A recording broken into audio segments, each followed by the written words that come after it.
안녕하세요. 로렌 원장 이정입니다. 이번 영상에서는 우리 팔자주름에 대해서 얘기해 보려고 그래요. 팔자주름이라고 들어보셨나요? 팔자주름은 말 그대로 그냥 얼굴에 생기는 팔자 모양으로, 우리 한자에 팔자 모양 있지 않습니까? 그 팔자 모양으로 생겼다 해서 팔자주름이라고 얘기하는데, 의학적인 용어로는 코 입술 주름이라고 얘기를 하고 있어요. 코에서부터 입술까지 선이 되어 있는 주름, 코에서부터 입술까지 들어간 주름을 저희가 코 입술 주름이라고 얘기를 하는데, 이 코 입술 주름은 회복적으로 실은 굉장히 복잡해요.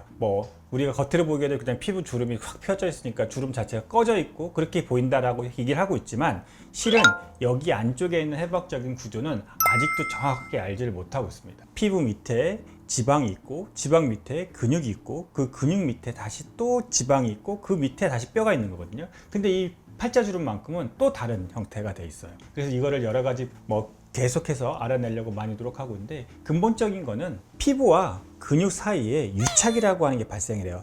그러면 이게 아기 때부터 나이가 들면서 계속 그 부분만 접히게 되다 보니까 거기에 유착이라고 하는 게 발생을 하게 되고, 그 유착이라고 발생하게 되면 그로 인해서 결국 주름이 만들어지게 됩니다. 이게 결국 키포인트인데, 우리는 그런 부분들을 해결해 주기 위해서 여러 가지 방법들을 시도를 하고 있어요. 0도부터 4도까지 또는 1도부터 5도까지 각각의 그 5단계를 저희가 나누고 있는데, 이게 일반적으로 생각하는 주름의 시베리티, 다시 말해서 주름의 심한 정도를 평가하는 그 스케일인데, 1번부터 5번까지 있어요.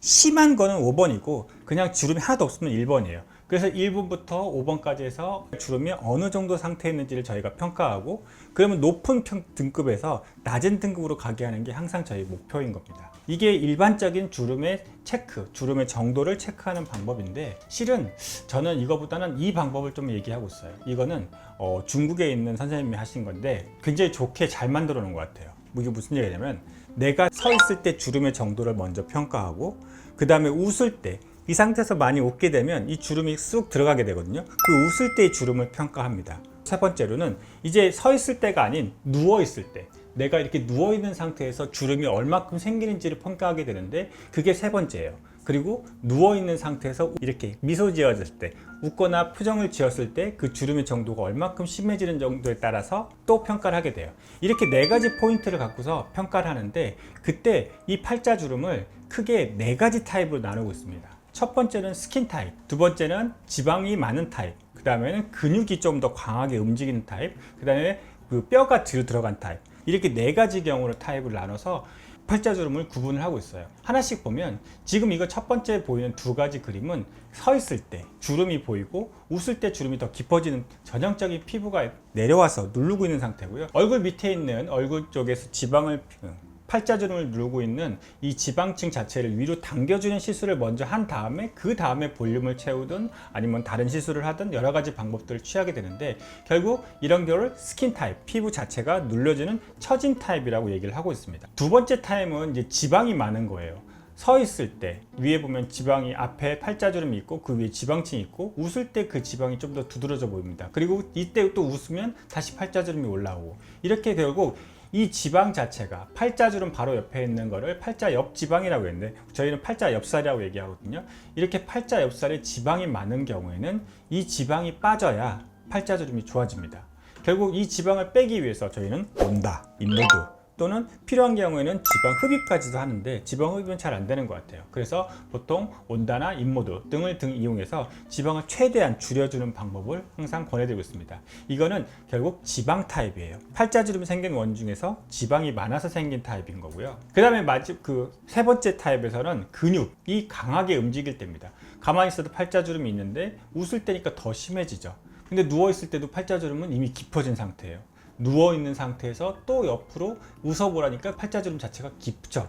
이렇게 내가 팔자, 입술 주변에 있는 근육부터 눈 밑에까지는 근육이 움직이고 있는데, 그 근육이 강하게 움직여서 팔자주름이 생기시는 분은 근육 자체에 의해서 생기는 팔자주름입니다. 이런 경우는 그 근육에 대한 치료를 해주는 게 좋아요. 어떻게 치료하냐면, 첫 번째가 보톡스, 그 근육의 힘을 먼저 빠져야 되니까요.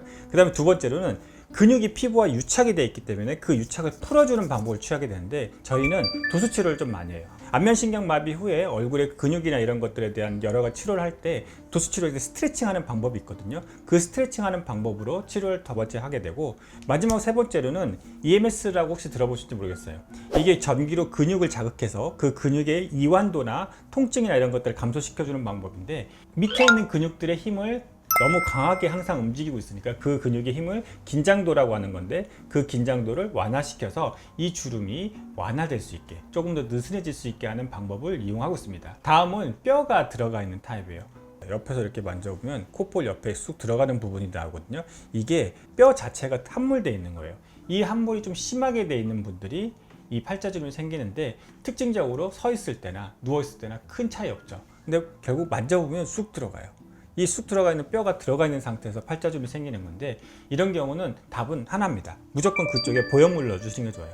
가끔 가다가 뼈 위쪽에 뭐 필러를 채우거나 뭘 하면 좋다라고 말씀하시는 분이 있는데, 글쎄요, 그거보다는 오히려 보형물을 채워주는 게, 우리 흔히 요즘 귀족 수술이라고 얘기를 많이 하잖아요. 그렇게 귀족 보형물을 이용해서 오히려 채워주는 것이 근본적인 치료 방법이라고 말씀드릴 수가 있습니다. 이렇게 네 가지 타입을 팔자주름을 갖고서 내원하셨을 때는 저희는 이 네 가지 타입 중에서 어떤 거에 주로 가까운지 이를 좀 체크합니다. 뭐 단 하나의 원인으로만 나타나는 게 아니고 여러 가지 원인에 의해 복합적으로 오는 경우가 많기 때문에, 그런 원인들에 대해서 어떤 주 치료를 할 건지를 먼저 결정을 하게 돼요.